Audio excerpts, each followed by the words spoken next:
नमस्कार जय हिंद साथियों। 2.5 साल से लगातार सेना भर्ती का इंतजार और इसी इंतजार में उम्र निकल गई। भर्ती के इंतजार में देश के लाखों युवा उम्र के तय मानदंडों को पार कर चुके हैं, बोले तो एज आउट हो चुके हैं। और इसी एज के मुद्दे के ऊपर युवाओं की नजरें सरकार के ऊपर बनी हुई थी, लेकिन सरकार के मंत्रियों के कुछ बयान सामने आ रहे हैं। वो आपके साथ साझा करने वाला हूं कि सरकार की मंशा क्या है। आखिरकार युवाओं को आपने केवल और केवल आश्वासन के दायरे में क्यों रखा, ये सीधा सवाल देश के युवाओं का सरकार के सामने है।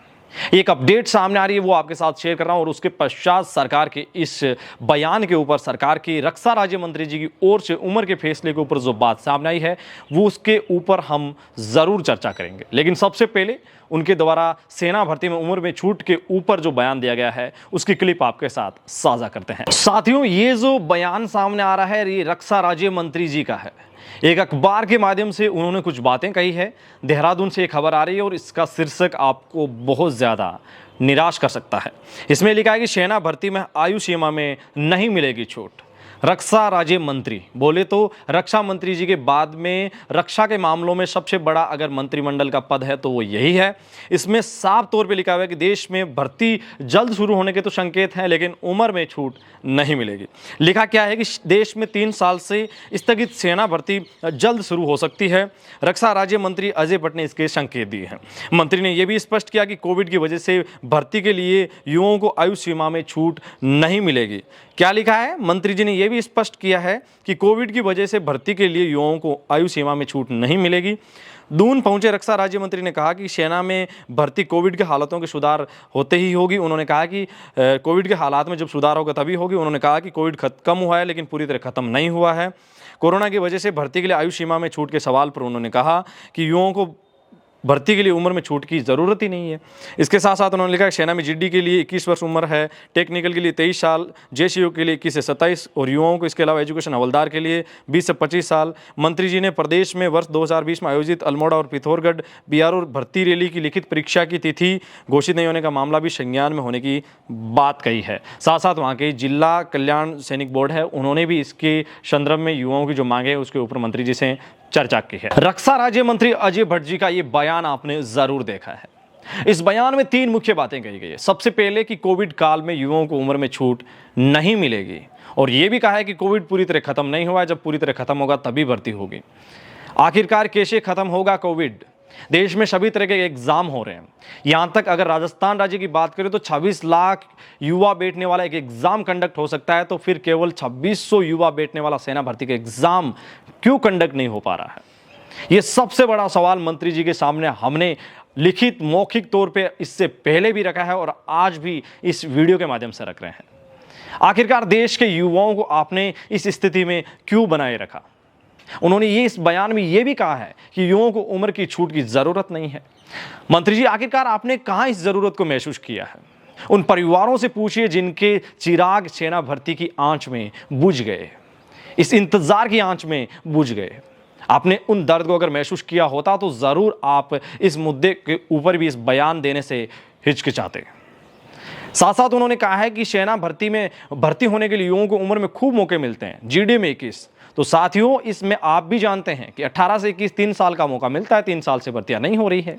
उन्होंने कहा कि टेक्निकल और क्लर्क ट्रेडमैन में तो 23 साल तक का मौका मिलता है। तो आखिरकार आपको यह भी पता होना चाहिए कि वहां के लिए क्राइटेरिया अलग होने चाहिए। टेक्निकल और आपको पता है क्लर्क के अंदर साइंस सब्जेक्ट और कॉमर्स सब्जेक्ट की अलग तरीके से उसमें कंपल्सरी सब्जेक्ट्स का दायरा रखा जाता है। तो आखिरकार वो युवा उस 23 साल के एज क्राइटेरिया में कैसे जा पाएंगे? उन्होंने यहां तक भी बताया है कि एजुकेशन हवलदार के लिए तो 20 से 25 साल की एज दी जाती है। तो माननीय मंत्री जी, एजुकेशन हवलदार की वैकेंसी विगत 4 साल से नहीं आ रही है। आई थिंक 2017 में आखिरी बार एजुकेशन हवलदार की वैकेंसी है, उसका कंडक्शन हुआ था। उसके पश्चात देश में मेरी नज़र में सेना भर्ती जो एजुकेशन हवलदार पद के लिए होती है वो कंडक्ट नहीं हो पाई है। युवा 2.5 साल से लगातार इंतजार में थे। इसी इंतजार में आप ये अब बात कर रहे हैं कि कोविड काल अभी पूरी तरह से खत्म नहीं हुआ है और तो और आप एज में छूट नहीं मिलेगी इसके ऊपर भी बोल रहे हैं और ये भी बोल रहे हैं कि एज में छूट की जरूरत ही नहीं है। तो इस जरूरत को अलग एंगल से अगर आप महसूस करते तो जरूर आपको ये जरूरत फील दिखाई देती, लेकिन कहीं ना कहीं ये बेहद ही एक निराशा की बयान है वो आपने युवाओं के सामने रखा है। लेकिन युवा आखिरकार इसको किस कदर लेंगे, इसके लिए युवाओं से मेरी एक हम्बल रिक्वेस्ट रहेगी कि मुझे पता है निराश ज़रूर होते होंगे, लेकिन आप अपने परिवार की ओर ज़रूर देखिएगा। उनसे बड़ा इस दुनिया में कोई भी नहीं है। ये चीज़ें 18 साल की बाद में आई है। 18 साल से पहले जिन्होंने आपको इतना बड़ा किया है, जिन्होंने आपके ऊपर इतना यकीन किया है, आप उनको किसी गलत तरीके से मैसेज ना दें, ताकि जगह और जज्बात और जगह भी काफ़ी है, आप उनका इस्तेमाल ज़रूर करें। अलग अलग फील्ड है, उसमें जाने का प्रयत्न करें। और जिन भाइयों की उम्र अभी भी है वो भी कोशिश करें। साथ साथ हम कानूनी तरीके से भी इसके लिए प्रयास कर रहे हैं, लेकिन फिर भी जब तक ऑफिशियल अपडेट ना आए तब तक आप किसी भी बात के ऊपर यकीन ना करें। ये मेरा एक आपसे हम्बल रिक्वेस्ट है। हमारा मकसद केवल यही था कि जो अपडेट आई है, जो न्यूज़ क्लिप आई है, वो आपके साथ साझा करना, लेकिन इसको आप किसी भी गलत तरीके से ना लें, क्योंकि हमारी लड़ाई रुकेगी नहीं। युवाओं के हित में हमारा जो संघर्ष है वो निरंतर जारी रहेगा। साथ साथ आपको पता होना चाहिए कि रक्षा मंत्री जी ने जब हमारी मुलाकात हुई अप्रैल में, तो उन्होंने कहा कि हम इसके ऊपर प्रधानमंत्री स्तर तक बात पहुंचा चुके हैं और इसके ऊपर भी कंसर्न चल रहा है। आखिरकार इस तरीके का कंसर्न हुआ है क्या?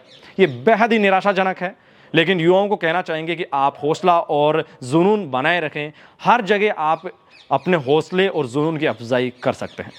आप देख रहे थे AD आर्मी पॉइंट। इस वीडियो से रिलेटेड किसी भी प्रकार के सुझाव हो, हमें कमेंट सेक्शन, इंस्टाग्राम हैंडल या मेल के माध्यम से ज़रूर अवगत करवाएं। साथ साथ अगर आप किसी भी प्रकार के अन्य विचार रखते हैं तो भी आप हमें ज़रूर भेजें। आपके विचारों का हमेशा सम्मान है और उसके ऊपर चर्चा के पश्चात आगे भी उन विचारों को फॉरवर्ड किया जाता है। वहाँ से जो भी इनपुट मिलते हैं वो वापस आप तक सही तरीके से पहुँचाने का भी हमारा निरंतर प्रयास रहता है। अपने मेजबान नरेश को दीजिए इजाज़त। मिलेंगे एक और ताज़ा सटीक विश्लेषण पर वीडियो के साथ। वीडियो के अंत तक बने रहने के लिए पूरे AD आर्मी पॉइंट परिवार का दिल से शुक्रिया। धन्यवाद। जय हिंद, जय भारत।